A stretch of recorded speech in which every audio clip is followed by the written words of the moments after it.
पिछे नाल बच्चे ने छोटे भाजन मादी लैके आए ने किन्ने दी 700 रुपये का जोड़ा। मैं मादी उत्तों फिरदी वेखी है, मैं क्या यार मादी लेके आओ बेटा उपर, वो मादी उपर लैके आया तो फिर अपनी नज़र पै गई है। मैं क्या यार चलो इन जोड़ियां च पाने हैं। वेखो जी भाजी कुंदा चेक करो, ठीक है। यह गुड़ी हो जाएगी इंशाल्लाह का आने वाले वक्तां च। यह दुम जे और कबूतर की दुम भी है जे। हेलो ठीक है। वो बच्चे को फिर मैं 4-5 कबूतर कट्ठे दिते हैं, वो खुश हो गया। लो जी अख का शौक करो, नूर चेक कर रहे हो भाजन।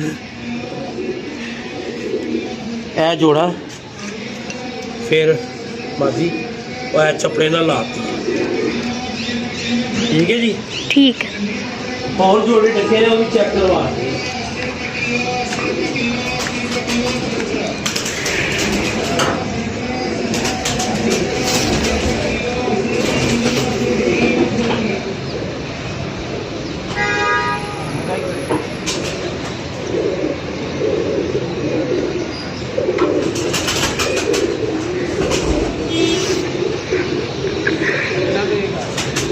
लो जी ये भी बड़ा अजब जोड़ा है भाजी।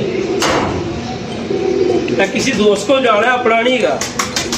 फतवे शतफे ना ला देना यार, ठीक है। ए वेख लो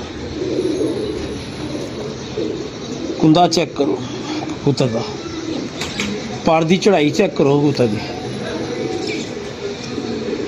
यार, बहुत आला यार। ए चेक करो, ठीक है। है कबूतर जी काली चुंझ काले पंजे। हेलो शौक करो, इधर इधर कबूतर आना चाहिए, कर टच, ठीक है ना। बाद में इसको ऐसे करो सेंटर में, ठीक है। बाद में ये कबूतर यहाँ पर आना चाहिए, ठीक है।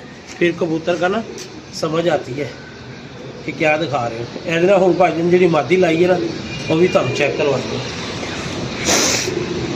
जोड़े लाए ने 4 के 5 लड़े, तो मैं क्या चलो यार आया मुझे।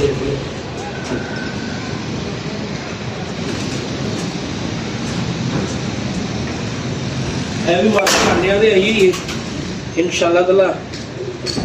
वो मैं क्या यार अज तक कबूतरबाजी बंद ही रही है, शौक कराओ बस कबूतरा का। और दसना है तुम जोड़ा कैसा रहना है। मादी खुद बेजाते खुद बड़ा उड़ी गई है, तो मोहरा लगी।